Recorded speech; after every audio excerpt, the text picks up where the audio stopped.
In this video, I'm going to show you how to set up time tracking in Gutso. This is a simple follow-along setup, so you can pause and do this inside your own account as we go along. And if you haven't signed up for Gutso yet, I've got a link in the description below that'll get you a free $100 Visa gift card and support the channel in the process. Step one is to go over to time and attendance. So log into your Gutso account from the left-hand menu, click on time and attendance, and then click on time tracking. Now we can start the setup process. So on the time tracking page, click the setup button. And if time tracking isn't available yet, this means that you're either on the simple plan without the time tracking add-on, or you just haven't enabled time tracking yet. So go ahead and either upgrade or add that on now. Step 3, you'll need to confirm your pay schedule. This is very important. Before time tracking can work, Gutso requires that you already have a pay schedule set up.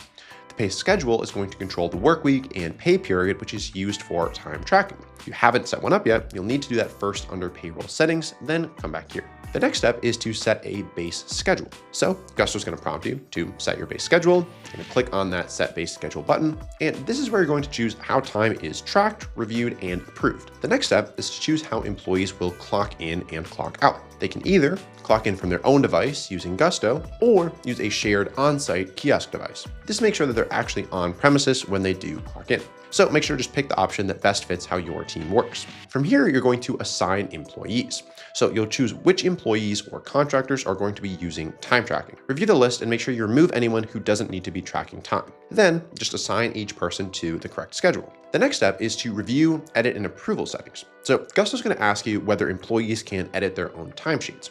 You can either allow edits, require notes for edits, or turn off employee edits entirely. Admins and managers, though, can always edit timesheets if needed. Next, you'll set any overtime and break policies if applicable. So if you have hourly or overtime eligible employees, Gutso is going to prompt you to assign an overtime policy. This step is required for your time tracking to work correctly. If your state requires meal or rest breaks, you can also set those up here or skip that step and add it later. Now you're going to review everything one last time, make sure it all looks good, and then press save to submit your changes and finish the setup. Now, once time tracking is set up, just remember to review and approve those timesheets before you run payroll to make sure that nothing looks amiss. Thanks so much for watching. Comment if you have any questions, and I'll see you in the next video.